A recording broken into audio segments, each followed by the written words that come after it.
My daughter-in-law Sandra thought she was so clever, whispering to the lawyer about my deteriorating mental state, while I sat in the next room, supposedly napping.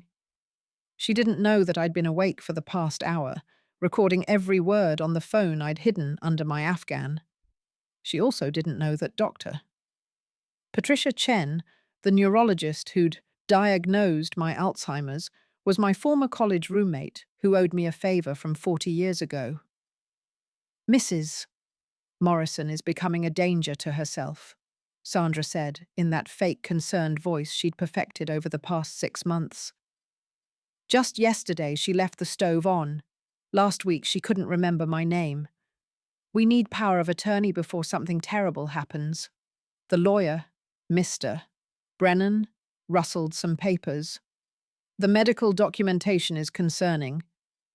But has she shown any signs of understanding what's happening?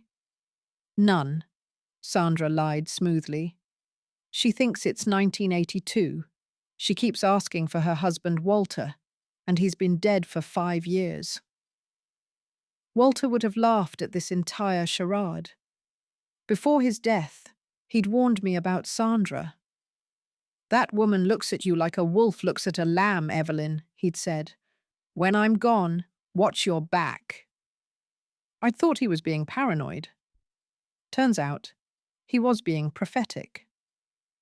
My name is Evelyn Morrison, and at 78 years old, I'm worth approximately $90 million thanks to Walter's pharmaceutical company and my own savvy investments. My son Robert married Sandra 12 years ago, and for the first 10, she played the perfect daughter-in-law. Attentive, sweet, always remembering birthdays and anniversaries. The mask started slipping 2 years ago when she found out exactly how much money I had. It began with subtle suggestions. "Mom, this house is too big for you. Mom, managing all those investments must be exhausting. Mom, wouldn't you be happier in a nice assisted living facility?" When I politely declined all her suggestions, she changed tactics. That's when the incidents started happening. First, I supposedly left the iron on and burned a hole in Walter's favorite shirt, the shirt Sandra had borrowed the day before. Then I allegedly forgot to pay the electric bill, though I'd set up autopay 20 years ago.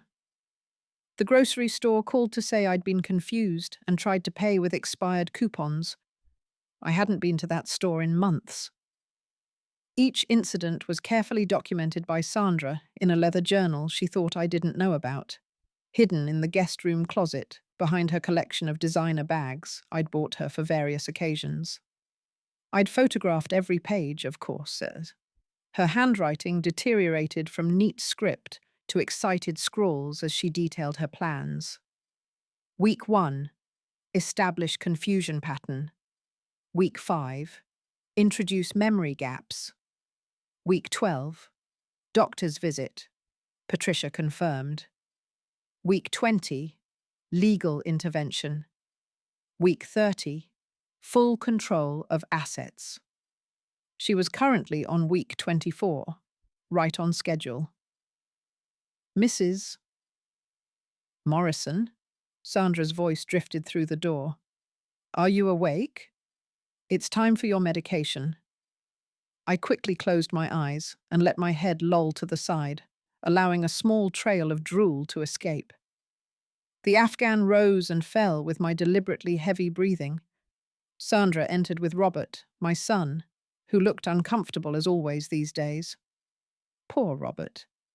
He wanted to believe his wife, but couldn't shake the feeling that something was wrong. I'd raised him to be trusting but not stupid, and the conflict was eating him alive. "See?" Sandra whispered. "She's been like this for hours. Sometimes I wonder if she even knows where she is anymore." "Mum was fine at lunch," Robert said quietly. "She knew everyone's name at the restaurant." That was a good moment. The disease comes and goes. Dr. Chen explained this would happen. Dr. Chen had indeed explained it would happen. To me, 2 months ago, when we'd orchestrated this entire performance. Patricia, I'd said over tea in her office, I need you to diagnose me with Alzheimer's. Evelyn? What on earth? My daughter-in-law is trying to have me declared incompetent. If I fight it directly, she'll find another way.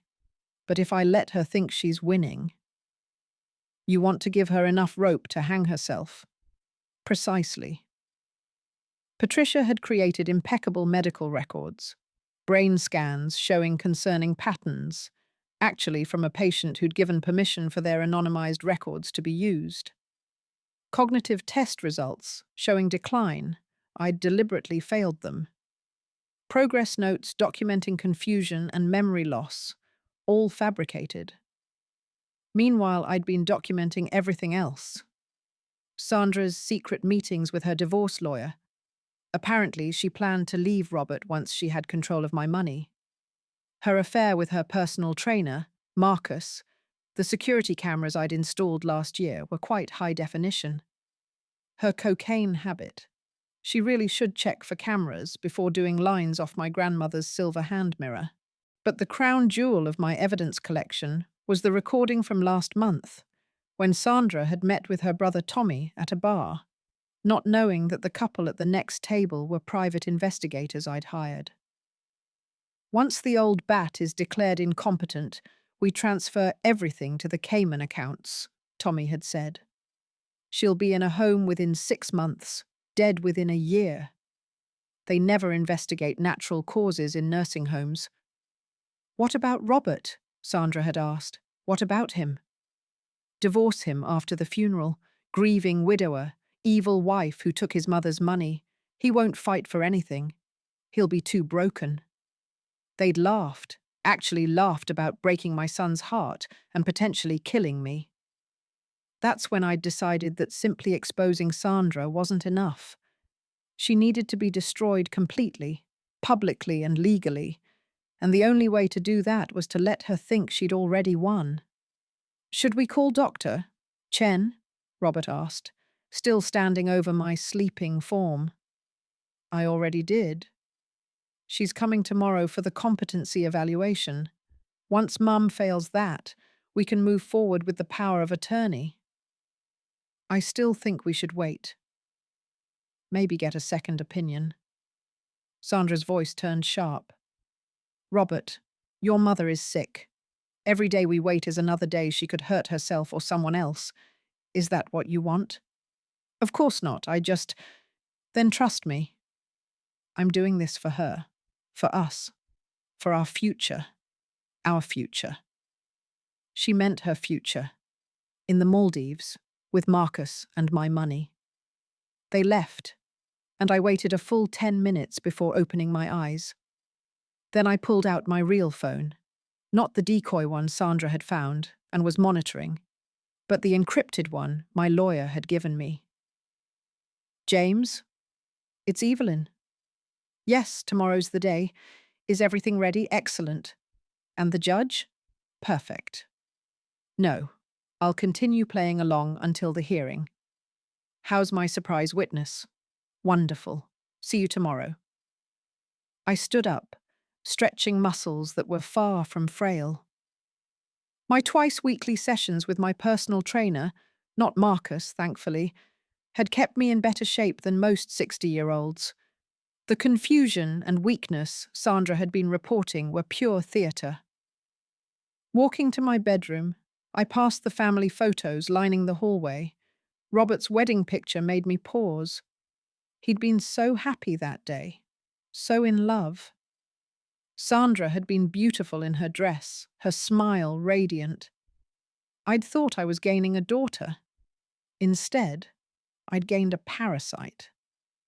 In my closet, behind a false panel Sandra hadn't found despite her thorough snooping, was my real command center. 3 laptops, a secure phone line, and boxes of evidence spanning 2 years. Financial records showing Sandra's embezzlement from Robert's company. Medical records proving she'd been drugging me with small doses of Benadryl to cause drowsiness she could claim was dementia. The threatening letters she'd sent to my previous lawyer before he'd mysteriously decided to retire. Tomorrow, She would triumphantly march me into a courtroom for a competency hearing, confident that Dr. Chen's testimony would seal my fate. She had no idea that 12 other doctors had examined me in the past month, all concluding I was mentally sharp. She didn't know about the forensic accountant who'd traced every penny she'd stolen. She certainly didn't know about the video deposition from Marcus, who'd flipped on her when faced with federal charges for conspiracy to commit elder abuse. But my favorite surprise would be Tommy. Sweet, stupid Tommy, who'd been arrested last night for an unrelated crime and was currently being offered a deal, testify against his sister, or face 20 years for fraud, conspiracy, and attempted murder.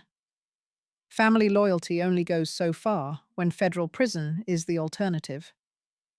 The morning of the competency hearing, I let Sandra dress me like a doll. She chose a faded floral dress I'd never worn, something she'd bought from a thrift store to make me look more confused. She deliberately mismatched my shoes, one navy, one black, and put my jewelry on wrong, a bracelet as a necklace, my wedding ring on the wrong finger. "There we go, Mum," she cooed, her voice syrupy sweet. "Don't you look pretty?" I stared vacantly at my reflection, letting my mouth hang slightly open. Inside, I was memorizing every detail for the testimony I'd give later. The way she roughly brushed my hair, causing pain she knew I wouldn't complain about.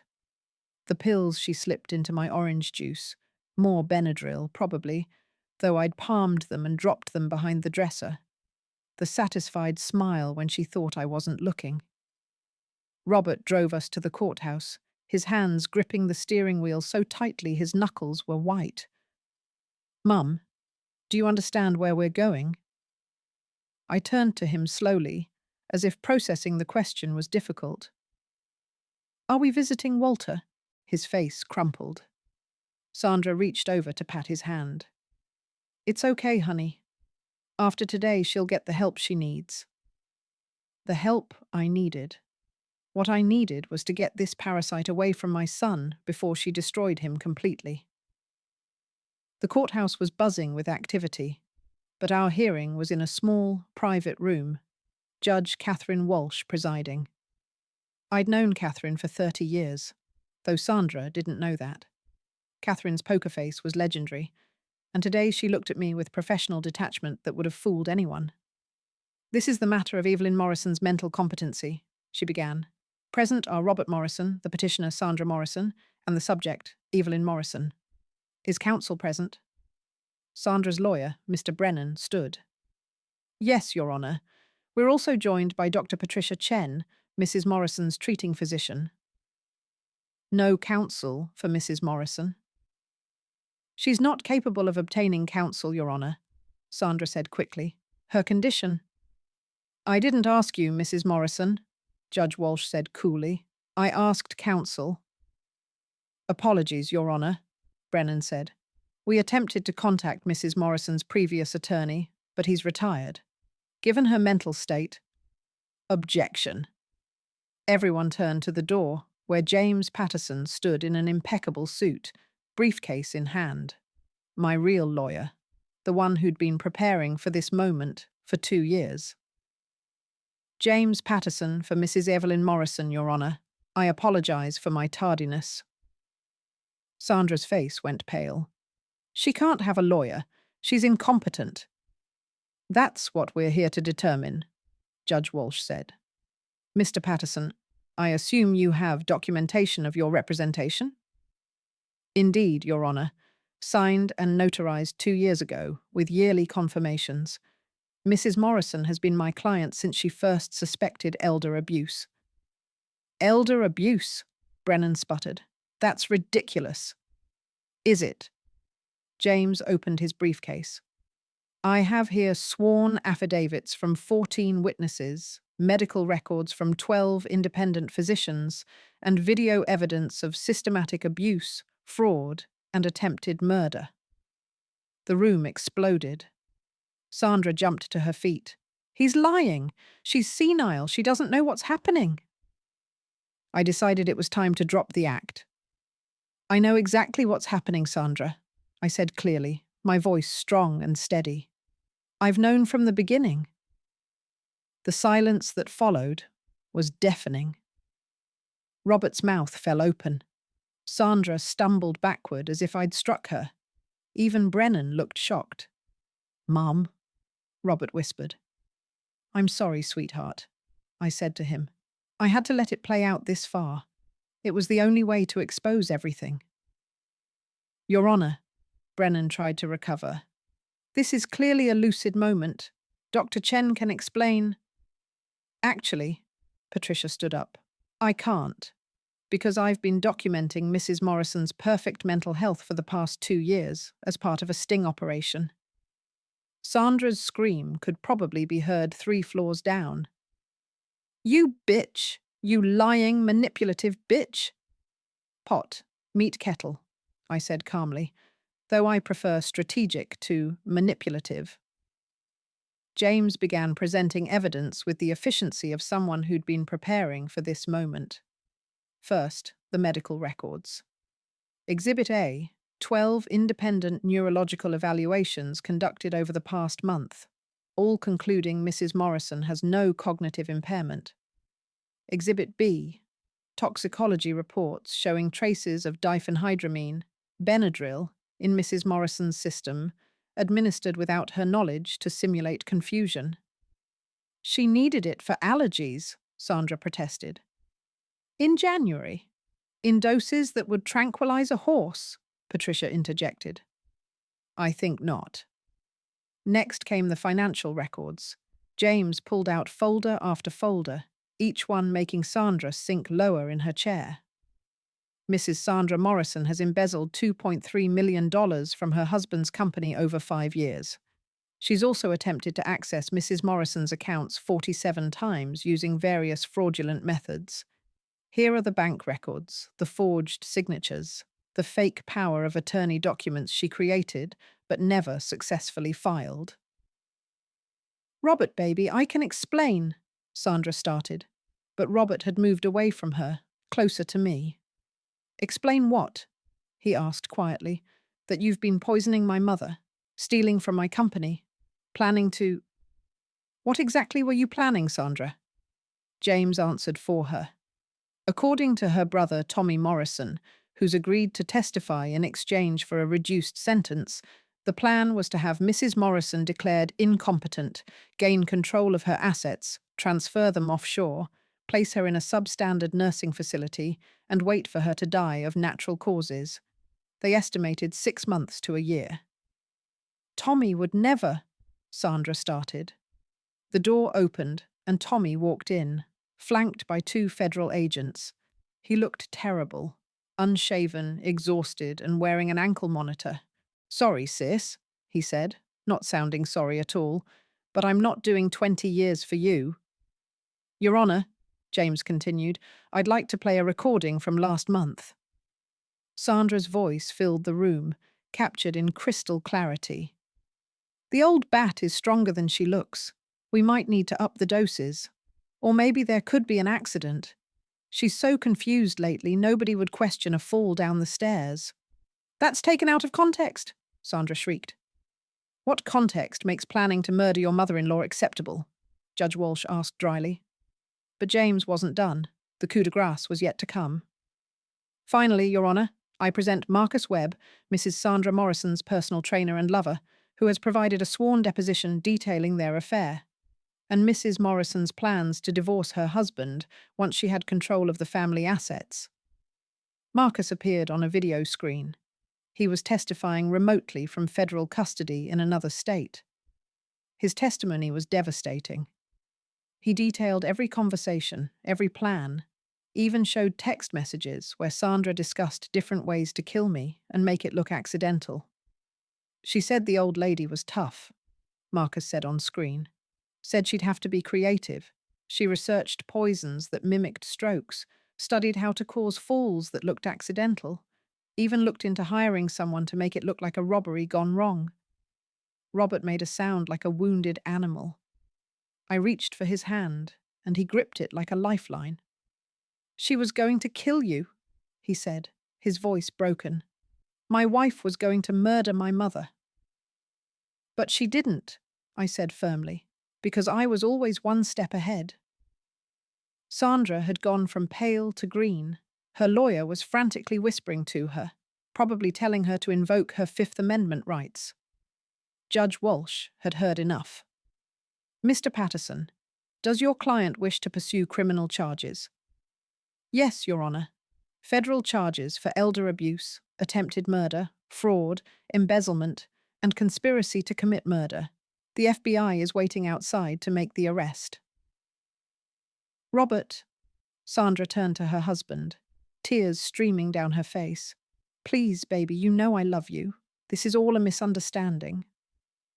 Robert looked at her with such disgust that even I felt a moment of pity for her. Almost.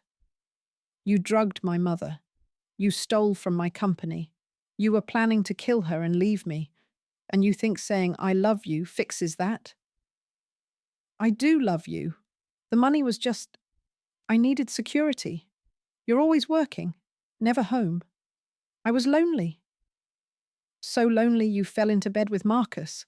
I asked innocently. You manipulative old... Careful, Judge Walsh warned. You're already facing serious charges. Don't add contempt of court. Sandra's mask finally slipped completely.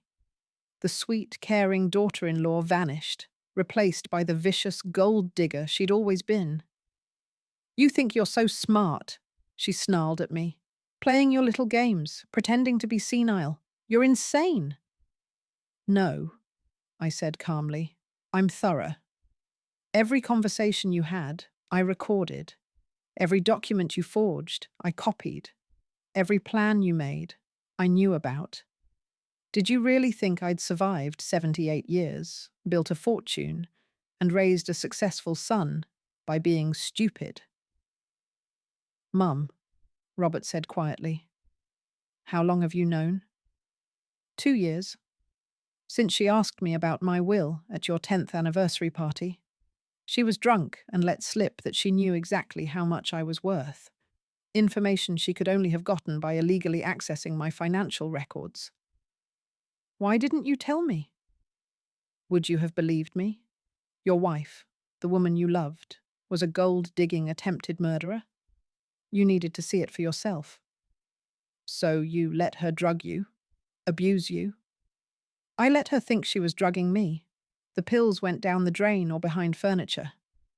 As for the abuse, every instance was documented, every bruise photographed, every cruel word recorded. I needed an airtight case. Judge Walsh called a recess, during which the FBI agents who'd been waiting outside entered and read Sandra her rights. The look of shock on her face as they cuffed her was priceless.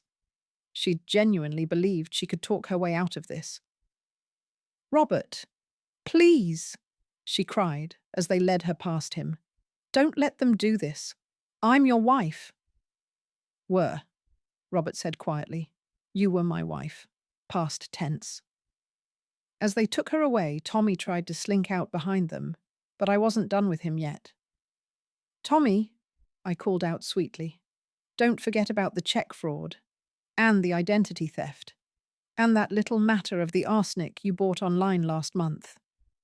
He froze. How did you... No? Oh, Tommy, you used my Wi-Fi to order it. Did you really think I wouldn't monitor my own network? The FBI agents grabbed him too. As they dragged him out, he shouted, You're supposed to be senile. This isn't fair. Life isn't fair, Tommy, I replied. That's why you have to be smarter than the people trying to take advantage of you.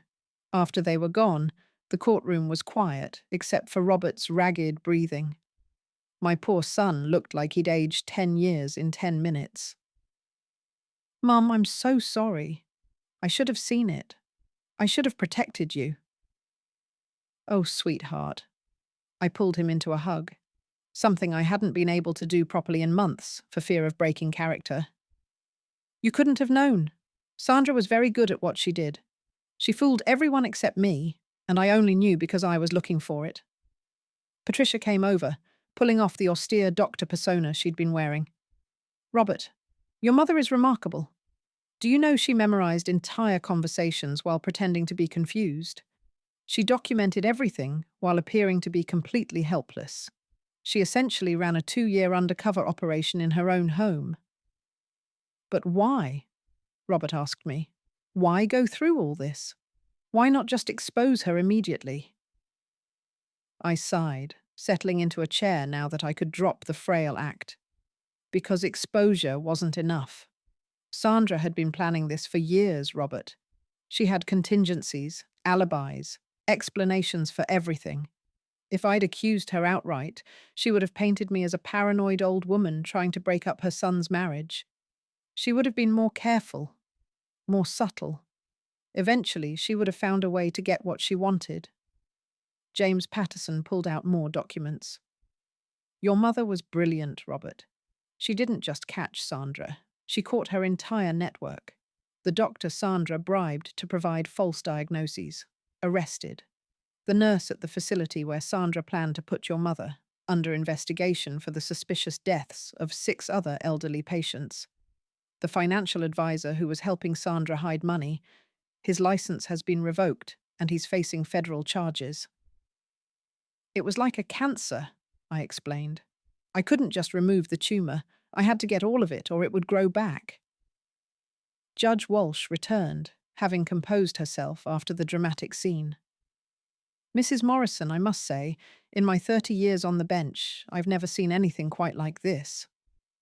"I hope that's a compliment, Your Honor." "It's an observation. You deliberately allowed yourself to be abused, drugged, and nearly declared incompetent. That takes either incredible courage or incredible foolishness." "Perhaps a bit of both," I admitted. "But it worked." "Indeed it did. The petition for incompetency is obviously denied. Furthermore, I'm issuing a restraining order against Sandra Morrison and Thomas Morrison. They are not to come within 500 feet of you or Robert." "Thank you, Your Honor." As we left the courthouse, Robert was silent. I could see him processing everything, trying to reconcile the mother he thought was losing her mind with the strategic mastermind who'd just orchestrated Sandra's complete destruction.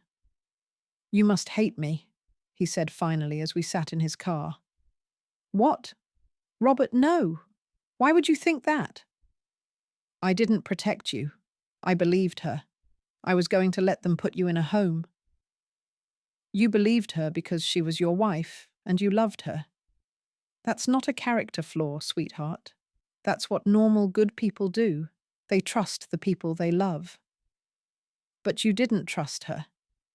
"No, but I've had more experience with manipulators.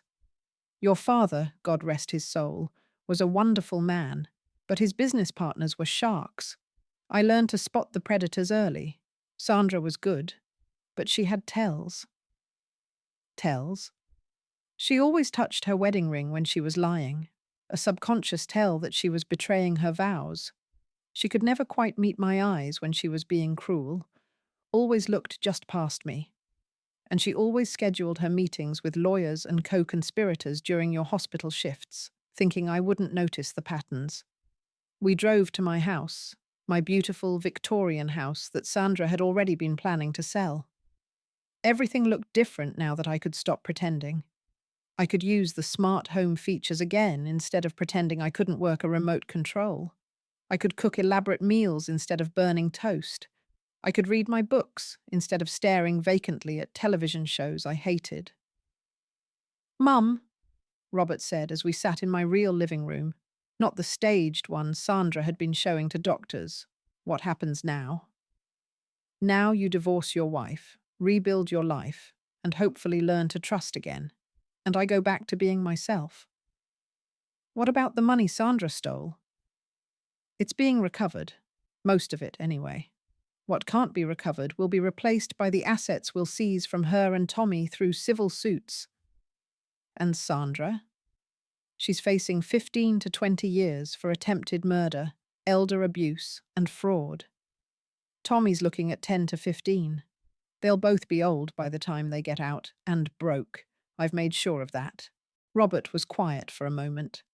Mum, can I ask you something? Of course. Were you ever really scared during all of this? I thought about it. Yes. The night Sandra stood over my bed with a pillow, thinking I was asleep. For a moment, I wondered if she'd actually go through with it. That's when I installed the cameras in my bedroom and started sleeping with a panic button under my pillow. She tried to smother you? She thought about it, stood there for 10 minutes, pillow in hand, but she needed me alive to sign documents, so she put it back. That was 3 weeks ago. Jesus Christ, Mum. Language, Robert. He laughed. Actually laughed for the first time in hours. You just took down a criminal conspiracy and you're worried about my language. I'm still your mother. That evening, as Robert ordered Chinese food from the restaurant Sandra had banned because she said it was too ethnic, we sat and really talked for the first time in 2 years. I knew something was wrong, he admitted. The way Sandra was so eager for you to be sick. The way she'd light up when you had a bad day. But I told myself I was imagining things. You weren't ready to see it. And she was very careful around you, always playing the concerned wife and daughter-in-law. How did you get Patricia to help you? I smiled. Patricia Chen isn't just my neurologist. She's my sorority sister from college. We were roommates for 3 years. When her daughter needed a kidney transplant 20 years ago, I was a match. She's been waiting for a chance to repay me ever since. And James Patterson? His father was Walter's best friend. I've known James since he was in diapers. He specializes in elder law and has been documenting elder abuse cases for decades. When I told him what was happening, he immediately started building the case. So everyone was in on it, except me. And Sandra. She never suspected because she was so convinced of her own superiority. She thought because I was old and you were trusting, we were easy marks. My phone rang. It was Marcus, calling from federal custody. Mrs. Morrison, they're offering me a deal if I testify against Sandra. Take it, I advised. She would throw you under the bus in a heartbeat. Already did. She's claiming I manipulated her, that I was the mastermind. Of course she is. That's why I made sure to record her bragging about how she was playing you. You're terrifying. You know that? I'm a survivor, Marcus. There's a difference. After I hung up, Robert asked, "What will you do now?" Live my life. Travel. Maybe take some classes. I've always wanted to learn Italian, and I'm thinking of starting a foundation for elder abuse victims. The Evelyn Morrison Foundation. The Walter Morrison Foundation. Your father would have loved seeing Sandra get taken down. He never liked her. He didn't. He called her plastic, pretty on the outside but hollow inside. He was right. Over the next few weeks, the full scope of Sandra's crimes came to light. She'd been planning this for 7 years, long before she'd even married Robert. She'd targeted him specifically because of my wealth, researched our family, crafted her entire persona to appeal to him. The trial was a sensation. The media called it the Alzheimer's con, and Sandra became the most hated woman in Massachusetts. The footage of her screaming in court went viral. Someone even made a documentary. But the best moment came 6 months later, when Robert introduced me to Jennifer, a pediatrician he'd met at a medical conference. She was warm, genuine, and when she found out I was wealthy, she actually looked concerned.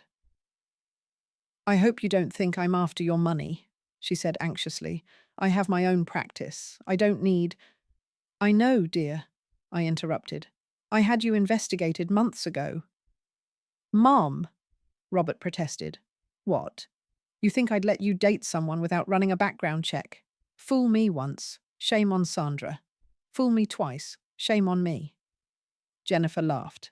"That's fair. What did you find?" "That you volunteer at free clinics, donate half your salary to charity, and drive a 10-year-old Honda despite being able to afford better. You're almost suspiciously virtuous. Almost. The parking tickets were reassuring.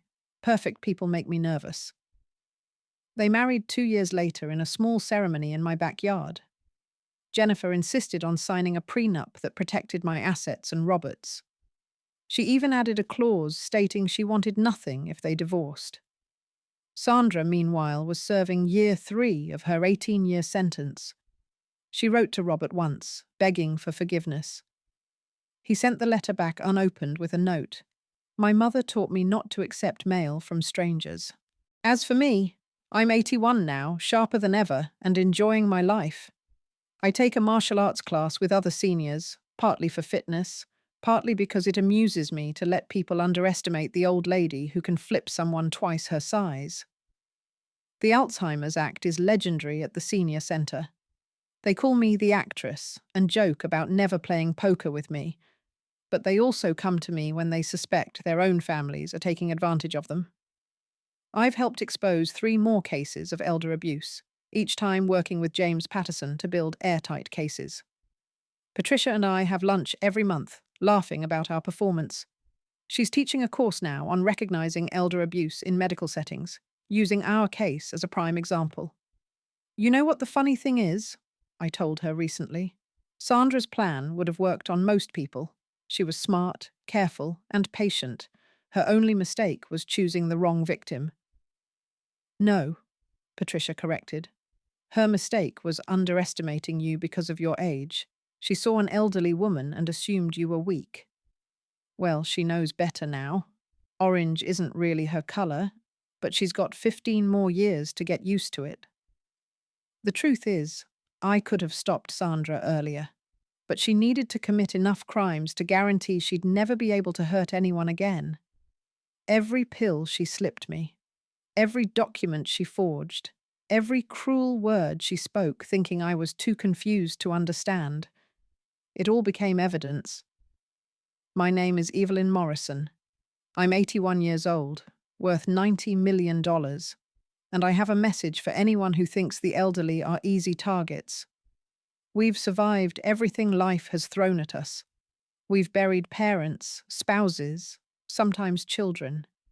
We've lived through wars, recessions, and pandemics. We've adapted to technologies that didn't exist when we were born. We are not weak, we are not stupid, and we are definitely not helpless. Sandra learned that the hard way. She performed her role perfectly, the concerned daughter-in-law, the devoted wife. But she forgot that in any good performance, it's important to know who your audience really is.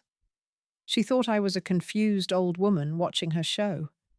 In reality, she was the one on stage, and I was the director, the critic, and ultimately, the one who decided when the curtain fell.